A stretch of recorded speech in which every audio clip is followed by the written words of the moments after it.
صلی علی محمد وآل محمد وعلى أهل بيته الطيبين الطاهرين المعصومين المظلومين ولعنة الله على بے شمار أعدائهم أجمعين من الآن إلى قيام يوم الدين. أما بعد فقد قال الله سبحانه تبارك وتعالى في قرآن المجيد وهو أصدق الصادقين وقوله الحق.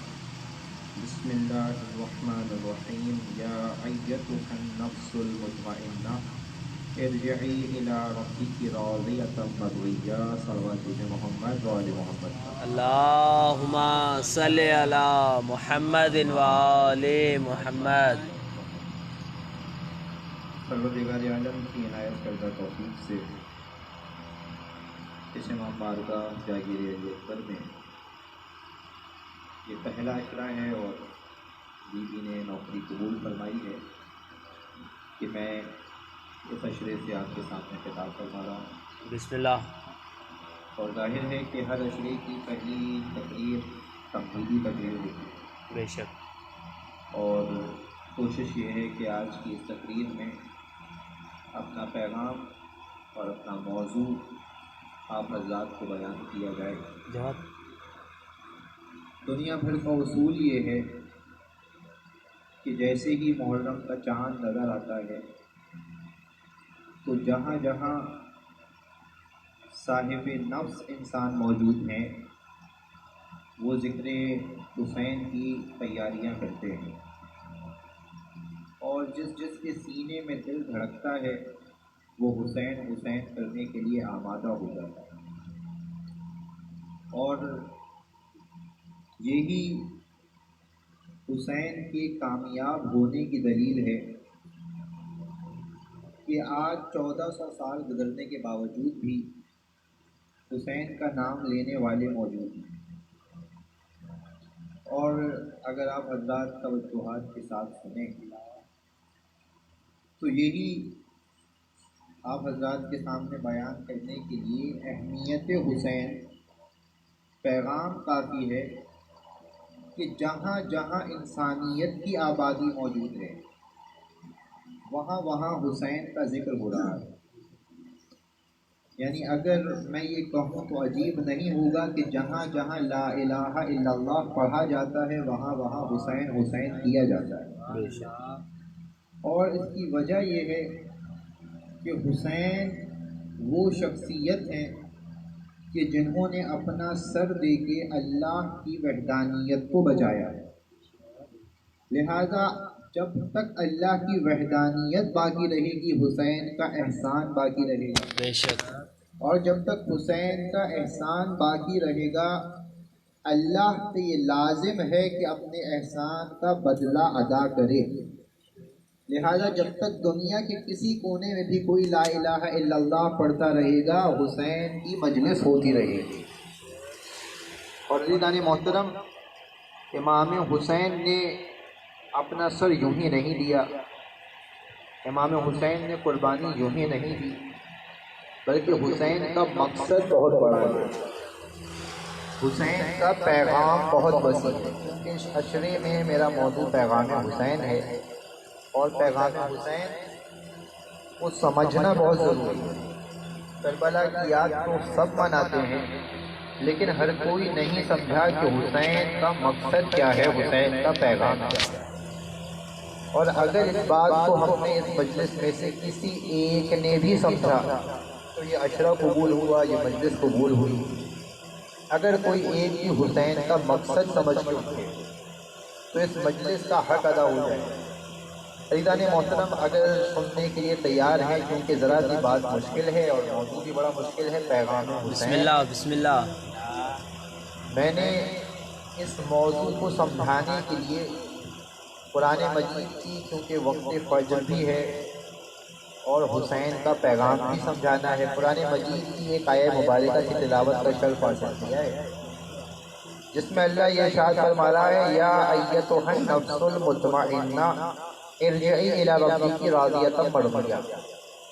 اے نفس مطمئن، اے اطمینان رکھنے والے نفس، ارجعی پلٹ کے آجا الی ربک اپنے پروردگار کی بارگاہ میں راضیۃ مرضیہ اس کیفیت میں کہ تو اپنے پروردگار سے راضی ہو اور تیرا پروردگار تجھ سے راضی ہو۔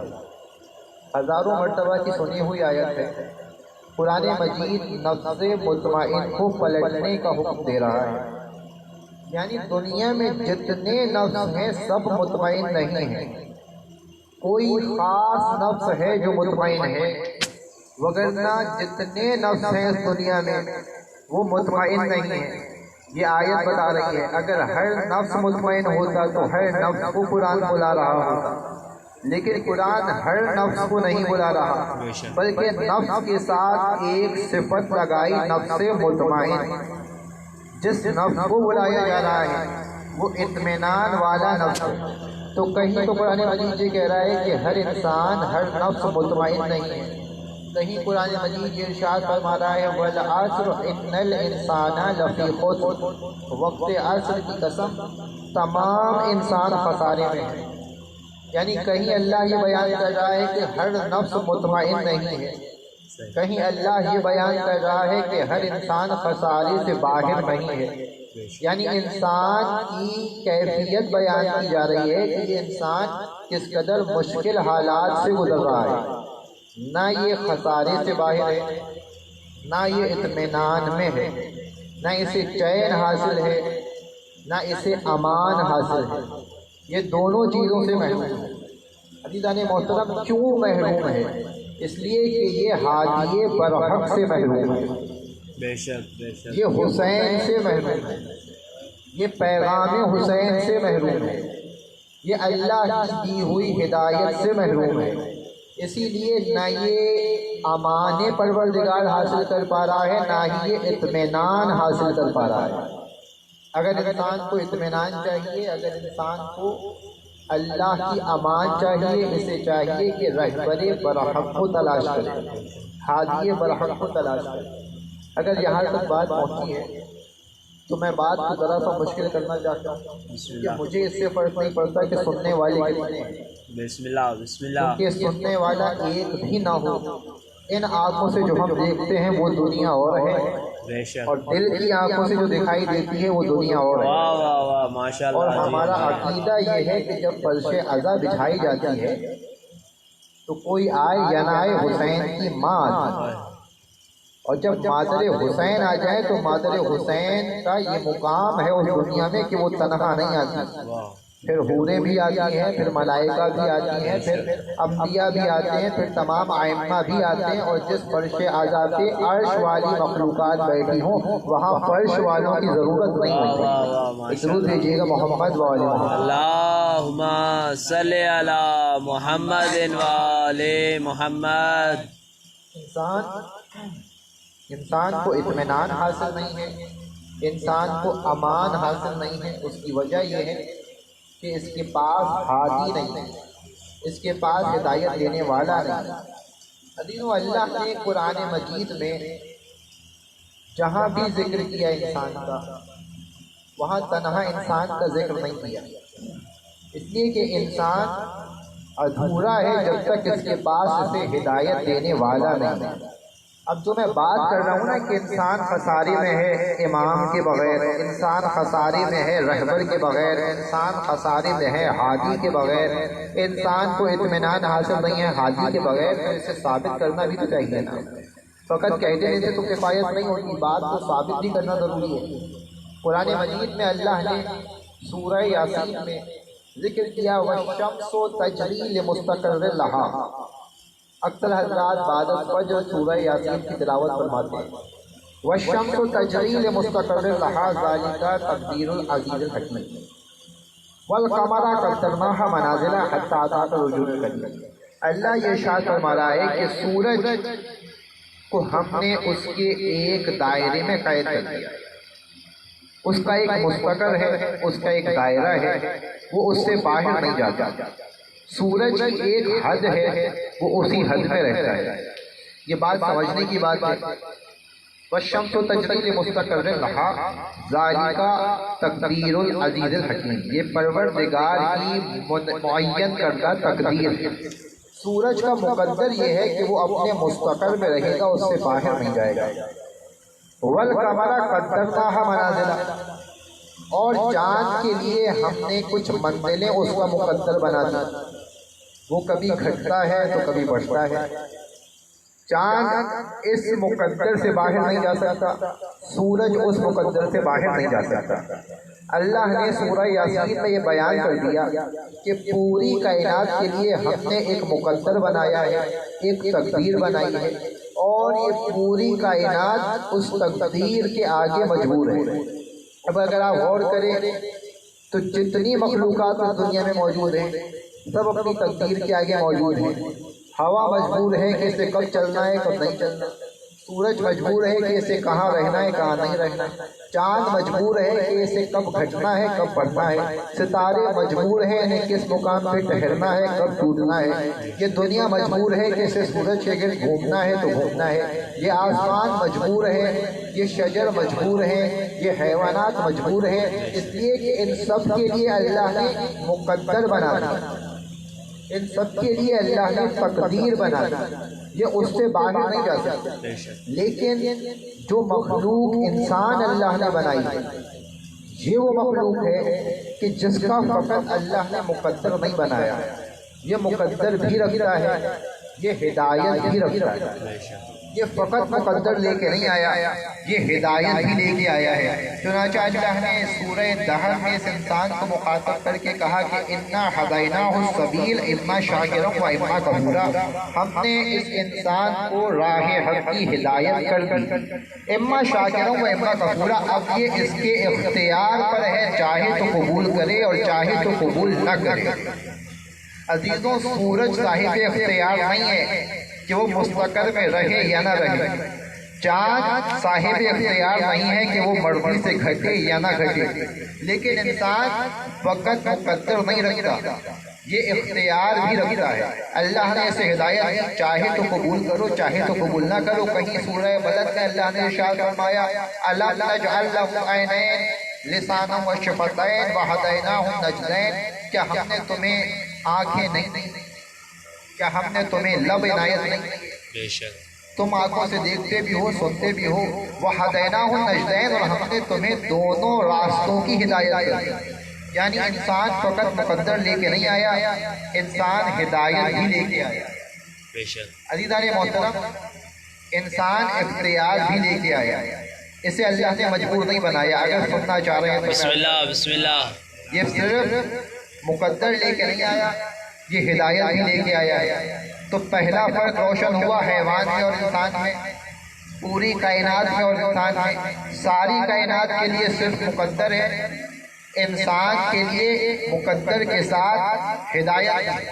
اب عزیزوں، یہ جتنی بھی دنیا ہے اس میں جتنے حیوانات ہیں جتنی مخلوقات ہیں، اگر عام فہم بات کروں تو آپ کے پاس اس دنیا میں جو جانے پہچانے حیوانات ہیں ان میں سے ایک ہے گھوڑا۔ اگر آپ نے دیکھا ہو، کیونکہ شہروں میں بھی نظر آتا ہے اور دیہات میں تو نظر آتا ہی ہے، گھوڑے کی کیفیت یہ ہے کہ اگر گھوڑا پالتو ہو، اس کا کوئی مالک ہو اور وہ گھوڑا آزاد گھوم رہا ہو، اگر مالک اسے آواز دے گا تو وہ اپنے مالک کے پکارنے پہ لوٹ کے آئے گا، اس لیے کہ حیوان کے لیے مقدر ہے، اس کی تقدیر ہے، اس کی فطرت ہے۔ اس کے مقدر میں یہ ہے کہ جیسے اسے پالا گیا وہ ویسے ہی کرے۔ مالک نے اس کی فطرت میں رکھ دیا کہ جب پکاروں تو وہ آئے گا، تو اب یہ اس کا مقدر ہے کہ جب مالک پکارے گا وہ گھوڑا دوڑتا ہوا آئے گا اگر پالتو ہے۔ گھوڑے کی فطرت میں ہے کہ مالک پکارے گا وہ دوڑتا ہوا آئے گا۔ لیکن عزیزان محترم، انسان کی فطرت میں یہ نہیں ہے کہ اسے کوئی پکارے تو وہ دوڑا ہوا آ جائے۔ انسان ہدایت لے کے آیا ہے، اس کے پاس اختیار ہے، اسے اپنی عقل سے یہ فیصلہ کرنا ہوگا کہ کہاں جانا ہے اور کہاں نہیں جانا۔ یہ آزاد نہیں ہے، اس کے مقدر میں نہیں ہے کہ کسی نے پکارا تو یہ دوڑ کے آ جائے۔ گھوڑا اور ہے، انسان اور ہے۔ گھوڑے کی فطرت میں تو یہ تھا کہ مالک نے پکارا وہ دوڑ کے آ گیا، لیکن انسان کی فطرت میں یہ نہیں ہے کہ کوئی پکارے یہ دوڑ کے آ جائے. اسے طے کرنا ہوگا, یہ صاحب اختیار ہے کہ اسے کرنا کیا ہے. آیا پکارنے والے کی آواز پہ جانا ہے یا پکارنے والے کی آواز پہ نہیں جانا. انسان کو کیونکہ اللہ نے اختیار دیا ہے, کیونکہ ہدایت دی ہے, تو انسان کو یہ طے کرنا ہوگا کہ کس کی آواز پہ جانا ہے, کس کی آواز پہ نہیں جانا. اگر کوئی عام انسان پکارے تو کیا کرنا ہے, اور اگر احمد مصطفیٰ پکارے تو کیا کرنا ہے. ماشاءاللہ. یہ انسان کو اللہ نے ہدایت دی ہے نا, اسے طے کرنا ہوگا کہ اسے کس کی پکار پہ دوڑ کے جانا ہے, کس کی پکار پہ دوڑ کے نہیں جانا. عزیزوں, یہ صاحب ہدایت انسان ہے. اور جہاں تک اگر بات آپ کی سمجھ میں آ رہی ہے کہ یہ انسان فقط ہدایت نہیں لایا, فقط مقدر نہیں لایا, یہ دونوں چیزیں لے کے آیا ہے. دو فرق روشن ہوئے حیوان میں اور انسان میں. اب عزیزوں, حیوان اور انسان میں ایک فرق موٹا سا یہ ہے کہ حیوان بھی اپنے لیے رزق کا ذخیرہ جمع کرتا ہے, انسان بھی اپنے لیے رزق کا ذخیرہ جمع کرتا ہے. دونوں کے کام میں ہے ذخیرہ جمع کرنا. لیکن حیوان چونکہ مقدر لے کے آیا ہے, اس کی فطرت میں یہ ہے کہ جتنی اسے ضرورت ہوتی ہے یہ اتنا ہی جمع کرتا ہے. لیکن انسان چونکہ ہدایت لے کے آیا ہے, اختیار لے کے آیا ہے, لہٰذا یہ ضرورت سے زیادہ جمع کرتا ہے. تو اب جو اللہ نے اسے اختیار دیا ہے, یہ اپنے اختیار کو استعمال کر کے خود طے کرے گا کہ کتنا جمع کرنا ہے, کتنا جمع نہیں کرنا. یہ اسے کوئی بتائے گا نہیں کہ کیا کرنا ہے. لہٰذا اس موڑ پہ انسان کو ہدایت کے ساتھ ساتھ ایک اور چیز کی ضرورت پڑتی ہے, اور اس کا نام ہے عقل. یہ عقل انسان کو بتائے گی کہ اسے اپنے لیے اگر ذخیرہ جمع کرنا ہے تو کتنا جمع کرنا ہے, کس موسم میں اسے کتنے ذخیرے کی ضرورت ہے, کس موسم میں کتنا ذخیرہ نہیں چاہیے, کس حالات میں, کن حالات میں. کیونکہ ابھی تو ویسے ہی پاکستان کے حالات کچھ ایسے چل رہے ہیں, کچھ پتہ نہیں ہے کب مارکیٹ بند ہو جائے تو اسے کتنا ذخیرہ رکھنا ہے گھر میں, یہ اپنی زندگی کیسے گزار سکتا ہے. بات تو پہنچ رہی ہے نا. بسم اللہ. انسان کو یہ طے کرنا ہوگا, لہٰذا اللہ نے اسے عقل دی. حیوان کے پاس عقل نہیں ہے, وہ اپنی ضرورت کے مطابق طے کرتا ہے.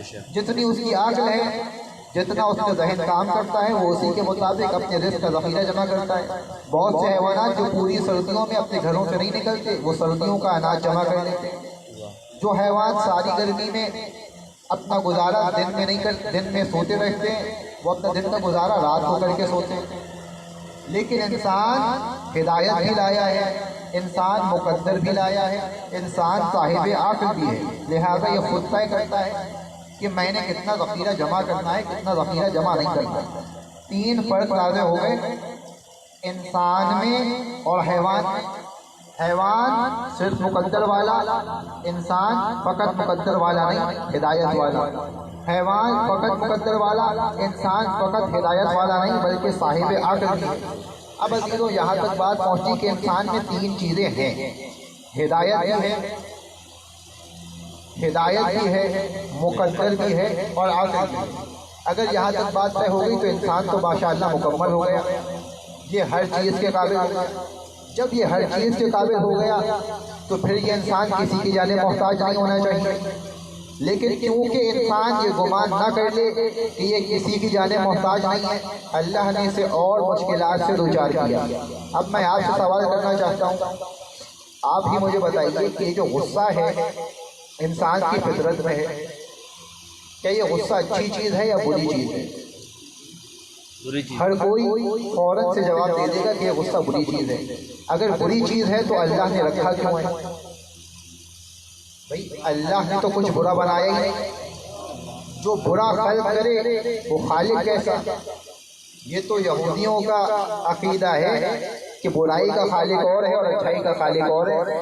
ہمارا تو عقیدہ یہ ہے کہ جو بھی خالق ہے وہ بڑا بہترین خالق ہے, وہ ہر چیز کو احسن خلق کرنے والا ہے.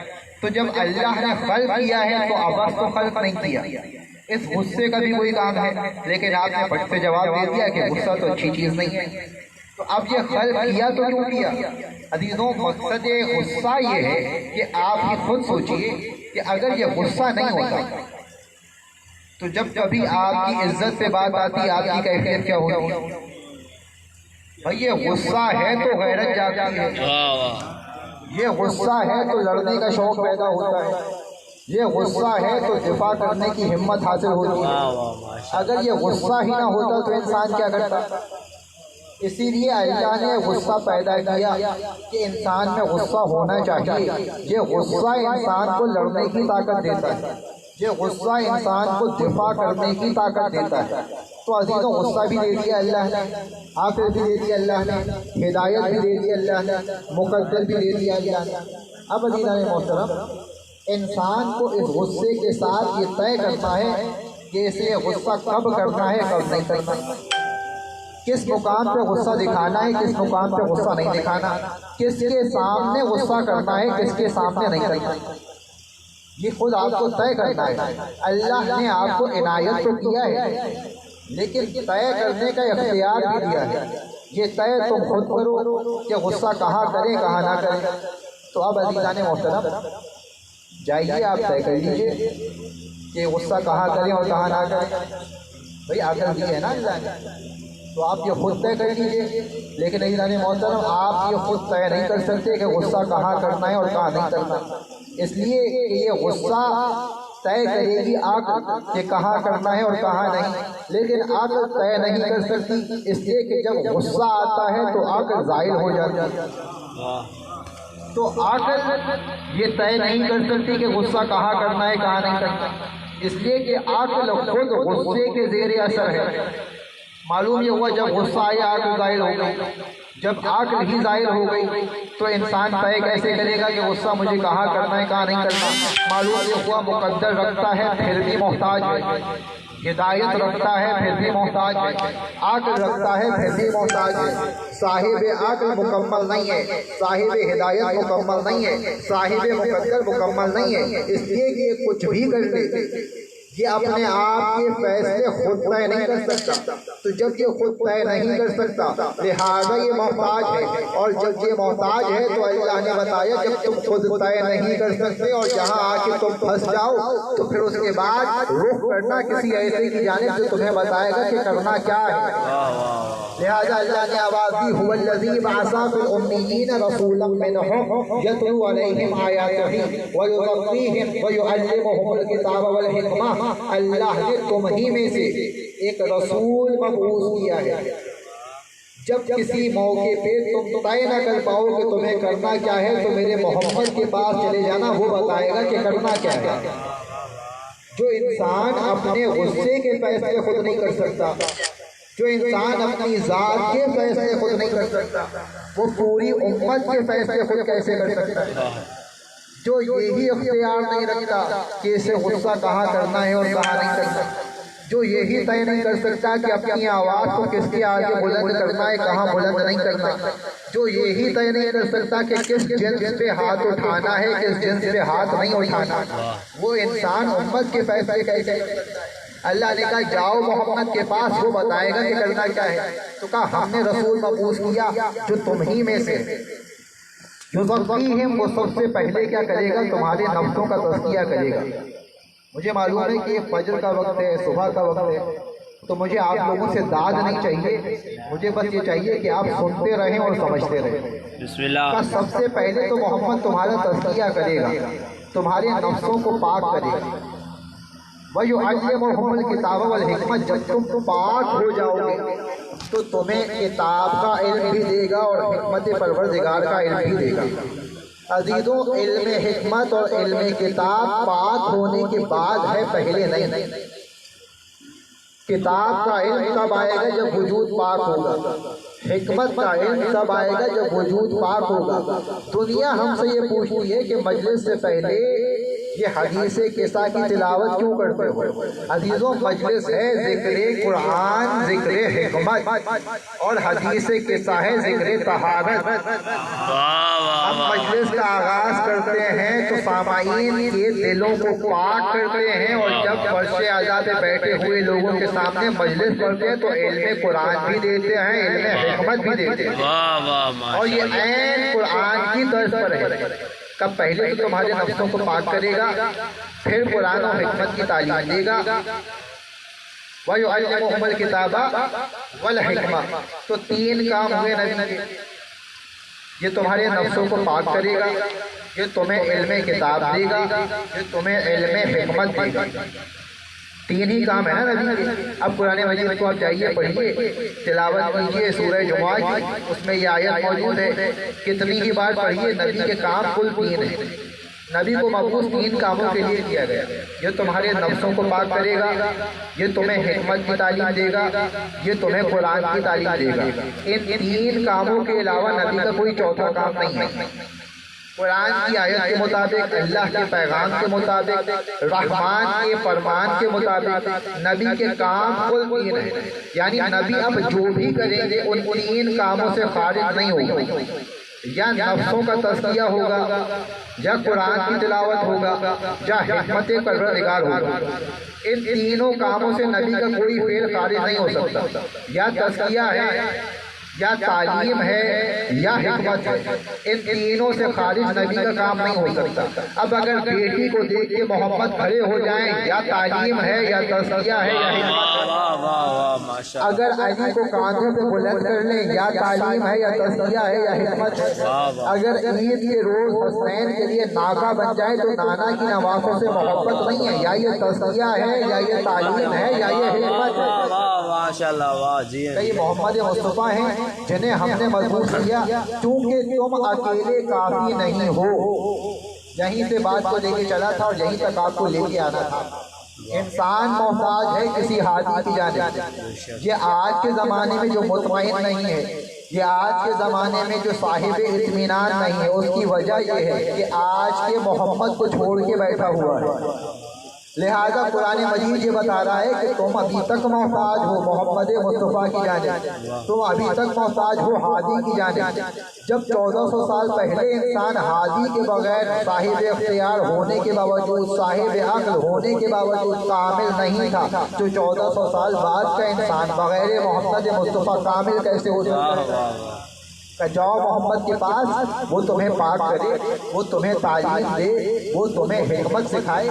محمد کے محتاج ہو تو نبی آئے ہیں آپ کا نفس پاک کرنے کے لیے۔ تو عزیزوں، جو آپ کو پاک کرنے آیا ہے، ذرا سوچئے تو صحیح، وہ خود کتنا پاک ہوگا۔ جو آپ کو پاک کرنے آیا ہے، اے مسلمان، اس نبی کے بارے میں تمہارا عقیدہ کیا ہے؟ جو تمہیں پاک کرنے آیا اس کے بارے میں آپ کا اپنا فتویٰ کیا ہے؟ آپ تو اس کے بارے میں یہ گمان کرتے ہیں کہ جبرائیل امین آئے اور انہیں پاک کر کے گئے، نعوذ باللہ۔ ارے جو تمہیں پاک کرنے آیا تھا وہ خود اگر طہارت کا محتاج تھا تو وہ تمہیں پاک کیسے کر سکتا تھا؟ اللہ نے جسے تمہیں پاک کرنے کے لیے بھیجا، جو تمہارے نفس پاک کرنے آیا ہے، وہ خود کتنا پاک نفس لے کے آیا ہے۔ عزیزوں، آپ کا نفس اور ہے، محمد مصطفیٰ کا نفس اور ہے۔ بھائی محمد مصطفیٰ میں اور آپ میں زمین و آسمان کا فرق ہے۔ بے شک بے شک۔ محمد مصطفیٰ کو بھیجا گیا آپ کا نفس پاک کرنے کے لیے، آپ کو خلق کیا گیا ان سے نفس پاک کروانے کے لیے۔ نبی کو بھیجا گیا کتاب کا علم دینے کے لیے، آپ کو بنایا گیا کتاب کا علم لینے کے لیے۔ نبی کو بھیجا گیا حکمت سکھانے کے لیے، آپ کو بھیجا گیا حکمت سیکھنے کے لیے۔ تو بھائی آپ پاک ہونے والے، نبی پاک کرنے والے، آپ تعلیم لینے والے، نبی تعلیم دینے والے، آپ حکمت سیکھنے والے، محمد حکمت سکھانے والے۔ نہ تم محمد جیسے، نہ محمد تم جیسے۔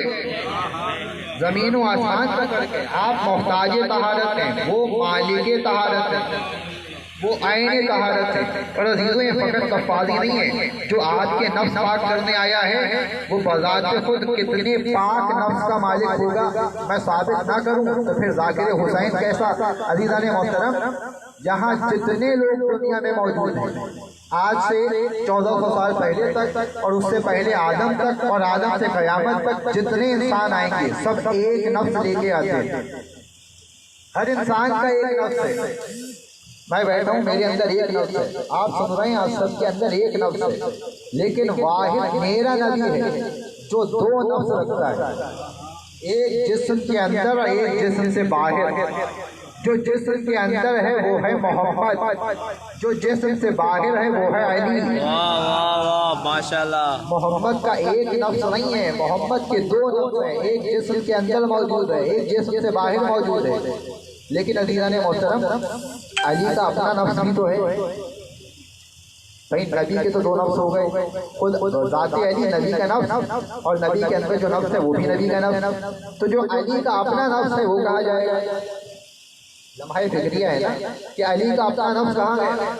تو سورہ زمر میں اللہ نے ارشاد فرمایا 44 میں آیت ہے کہ اللہ یتوفی الانفس حین موتها، اللہ وہ ہے کہ جو نفس نکال لیتا ہے جب انسان نیند میں جاتا ہے۔ اللہ یتوفی الانفس حین موتها والتی لم تمت فی منامها فیمسک التی قضى علیها الموت ویرسل الاخری الی اجل مسمی۔ جب انسان سو جاتا ہے تو اللہ اس کا نفس نکال لیتا ہے۔ اب سوئے ہوئے انسان کا نفس اللہ کے اختیار میں ہے۔ جن لوگوں کا موت کا وقت آ چکا ہوتا ہے اللہ ان کے نفسوں کو روک لیتا ہے، اور جن کی حیات باقی ہوتی ہے ان کے نفوس کو واپس پلٹا دیا جاتا ہے۔ تو میں اس وقت جاگ رہا ہوں، میرا نفس میرے اندر ہے، آپ اس وقت جاگ رہے ہیں، آپ کا نفس آپ کے اندر ہے۔ جا کے ابھی سو جائیں گے تو آپ کا نفس نکل جائے گا، پھر آپ کا نفس آپ کے ہاتھوں میں نہیں ہے، اللہ کے ہاتھوں میں۔ عزیزوں، یہی سے فرق معلوم ہونا چاہیے آپ کو آپ میں اور مولائے کائنات میں۔ جو سو جائے اور اس کا نفس اس کے اختیار سے باہر چلا جائے وہ آپ ہیں، اور جو نیند میں اپنا نفس بیچ رہا ہو وہ حیدر کلال ہے۔ تو عزیزوں، علی سوئے، اللہ نے علی کا نفس خرید لیا، تو علی نے اپنا نفس بیچا، جبھی تو محمد کے دو نفس ہوئے، اللہ نے علی سے خریدا، محمد کو دے دیا۔ تو اب محمد کا اپنا نفس بھی محمد کا نفس، علی کا نفس بھی محمد کا نفس، محمد ہوئے دو نفسوں کے مالک۔ کیسے ثابت کرتا چلو نا کہ علی نے جو نفس بیچا وہ خریدا اللہ نے، دیا کیسے؟ محمد مصطفیٰ نبی کے دونوں نفس۔ تو سورہ توبہ میں اللہ نے ارشاد فرمایا ما کان لأہل المدینہ ومن حولہا ان یتخلفوا من الاعراب، مدینے کے رہنے والے لوگوں پر یہ لازم ہے کہ وہ محمد کی اطاعت کریں، اور مدینے کے گرد جتنے رہتے ہیں ان سب پر لازم ہے کہ وہ محمد کی اطاعت کریں۔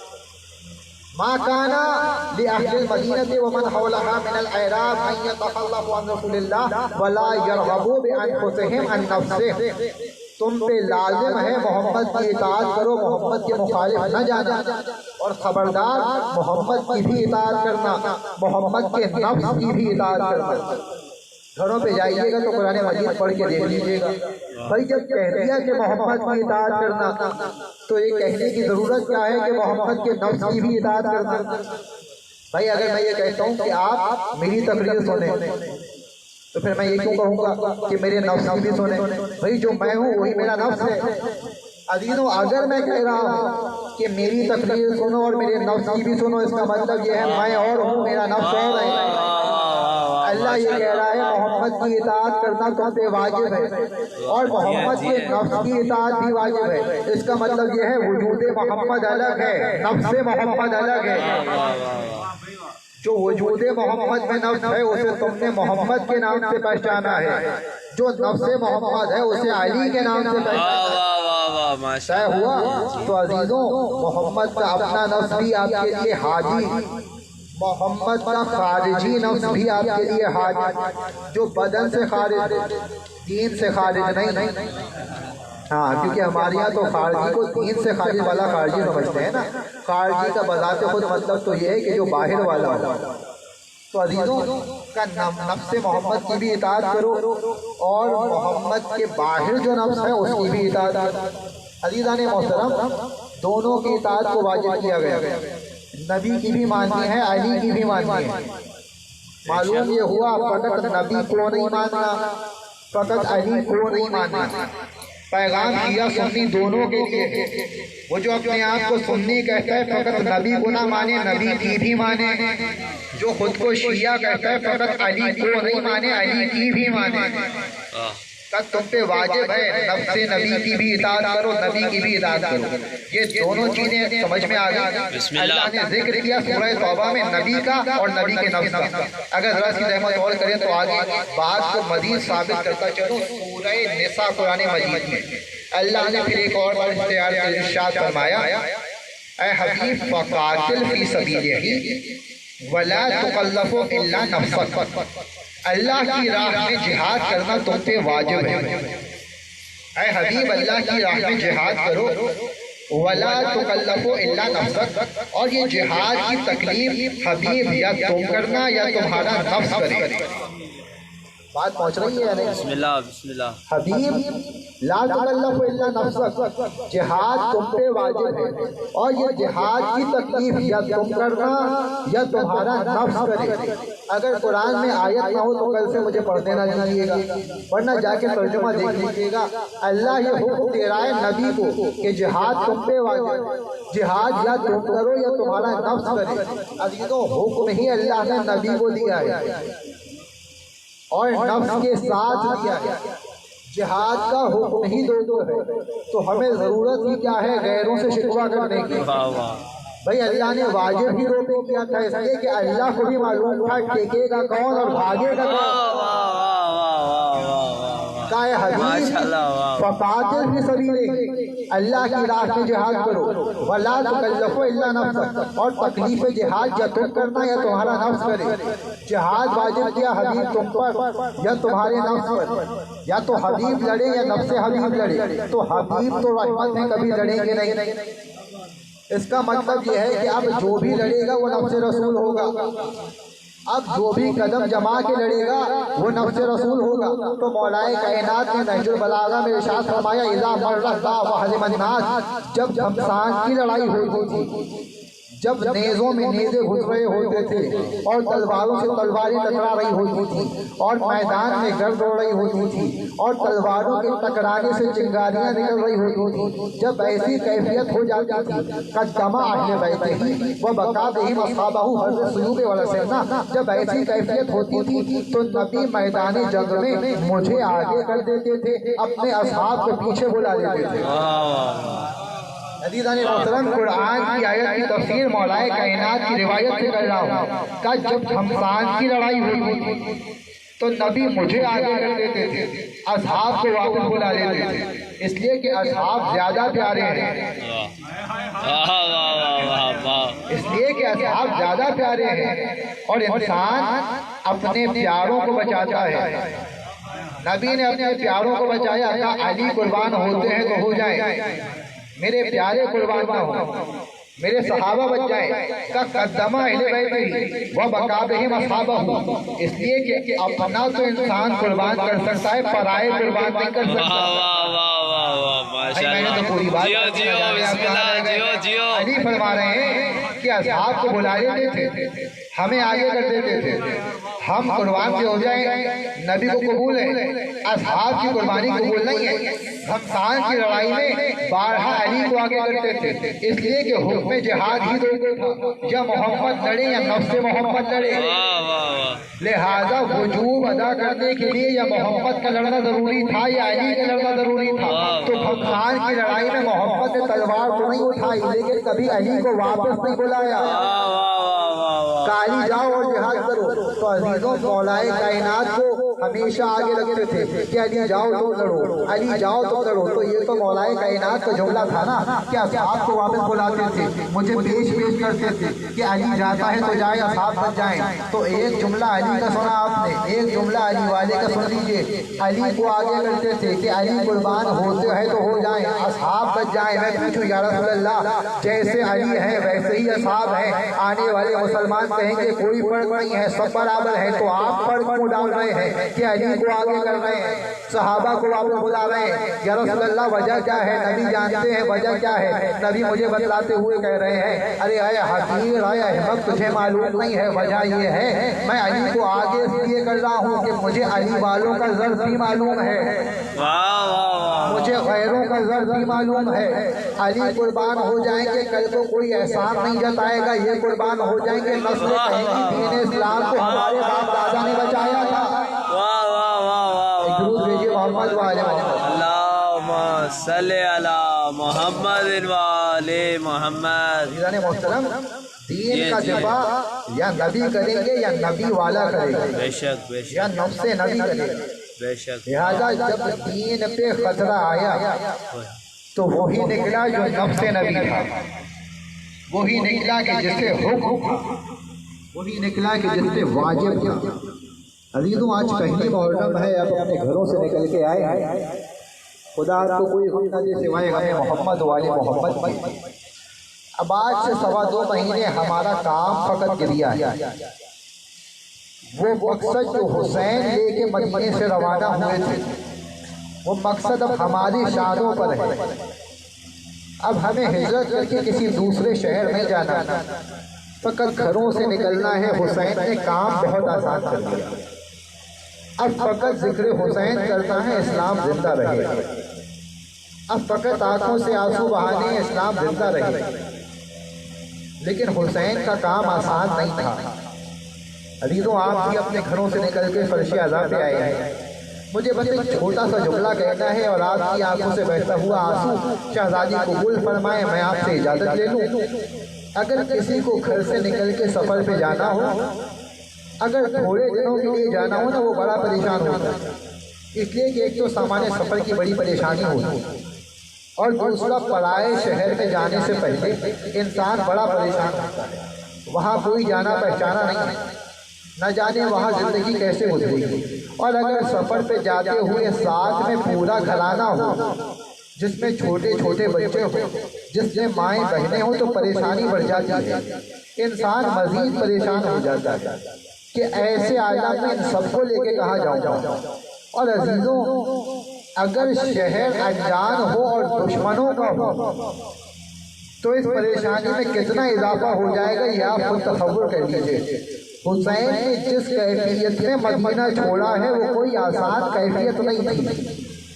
یزید کے حکومت سنبھالنے کے بعد حسین کا جینا دوبھر کر دیا گیا تھا۔ حاکم وقت مدینے کا حاکم مروان مسلسل حسین کو پیغام بھجوا رہا تھا کہ یزید حاکم وقت بن گیا، آپ یزید کی بیعت کر لیں تو آپ کو ہم سکون سے رہنے دیں گے، اگر آپ نے بیعت نہ کی تو ہم آپ کو سکون سے رہنے نہیں دیں گے۔ حسین کو مسلسل پیغام بھجوائے جا رہے تھے۔ حسین نے ایک رات آ کے شہزادی زینب سے کہا، زینب، مدینہ رہنے کے قابل نہیں رہا، زینب یہ میرے نانا کا شہر اب ہمارے رہنے کے قابل نہیں رہا، ہمارے نانا کے شہر میں اب ہمارے لیے گنجائش نہیں ہے، زینب یہ مدینہ چھوڑنا ہوگا۔ شہزادی زینب پوچھتے ہیں، بھائی حسین ماجرا کیا ہے؟ کہا، یہاں کے رہنے والے اب ہم سے بیزار آ گئے ہیں، اب یہ ہمیں برداشت نہیں کر سکتے، اگر مزید یہاں رکے تو ہمیں خدشہ ہے کہ یہاں جنگ ہو جائے، یہاں خون ریزی ہو جائے، اور حسین نہیں چاہتا میرے نانا کے شہر میں مزید قتل و غارت ہو، لہذا بہن زینب ہم یہ مدینہ چھوڑنا چاہ رہے ہیں۔ حسین یہ بات کر رہے تھے کہ دق الباب ہوا، دربار سے کچھ درباری آئے اور پھر پیغام پہنچایا کہ آپ کو حاکم وقت نے بلایا ہے۔ جب رات کی تاریکی میں حسین کو بلایا گیا، شہزادی زینب گھبرائی کا بھائی حسین اس وقت میں آپ کو دربار بلایا گیا ہے۔ حسین نے کہا، بہن گھبراؤ نہیں، کچھ اہم بات ہوگی، میں کچھ دیر دربار سے ہو کے آتا ہوں۔ حسین رخصت ہونا چاہتے تھے، شہزادی زینب نے کہا، بھائی اکیلے نہیں جانے دوں گی، یہ رات کا وقت ہے، میری ماں زہرا نے کہا تھا حسین کو کبھی تنہا نہ چھوڑنا، آپ دربار جا رہے ہیں، تنہا نہیں جائیں گے۔ زینب نے آواز دی، عباس کو بلوایا، بنی ہاشم کے جوانوں کو بلوایا، علی اکبر آ گئے، قاسم آ گئے، اول محمد آ گئے، حسین کے سارے جوان آ گئے۔ کہا، بھائی حسین جوانوں کو ساتھ لے کے جائیں، جہاں عباس جیسا بہادر موجود ہو، جہاں علی اکبر موجود ہو، جہاں زین العابدین موجود ہو، جہاں محمد حنفیہ موجود ہو، جہاں عبداللہ موجود ہو، وہاں حسین تنہا نہیں ہے، وہاں حسین امیر ہے، کا سب کو ساتھ لے کے جائیے۔ حسین دربار جا رہے تھے، جاتے ہوئے بھائی عباس سے کہا، عباس دربار میں اندر نہ آنا جب تک میری آواز بلند نہ ہو جائے۔ عباس اگر میری آواز بلند ہو تو دربار کے اندر چلے آنا، ورنہ تم اندر نہ آنا۔ عباس کو یہ حکم دیا، سارے جوانوں کو لے کے حسین دربار کے باہر پہنچے، سب کو باہر چھوڑا، ایک بار خود دربار کے اندر گئے۔ حاکم وقت تک پہ بیٹھا ہوا تھا، حسین حاکم کے پاس پہنچے، یہ سوچ کے بیٹھا تھا کہ اگر آج حسین نے بیعت نہ کی تو حسین کا سر اتار لیا جائے گا، مدینے میں نبی کے نواسے کو قتل کیا جائے گا۔ جیسے ہی حسین مروان کے پاس پہنچے، اس نے یزید کی دی ہوئی پیشکش حسین کے سامنے پیش کی، کہا اے نواسۂ رسول، حاکم وقت کی بیعت کر لیجئے، جو منصب چاہیں گے آپ کو عنایت کیا جائے گا، جیسے چاہیں گے ایش و آرائش کے ساتھ زندگی گزاریں گے۔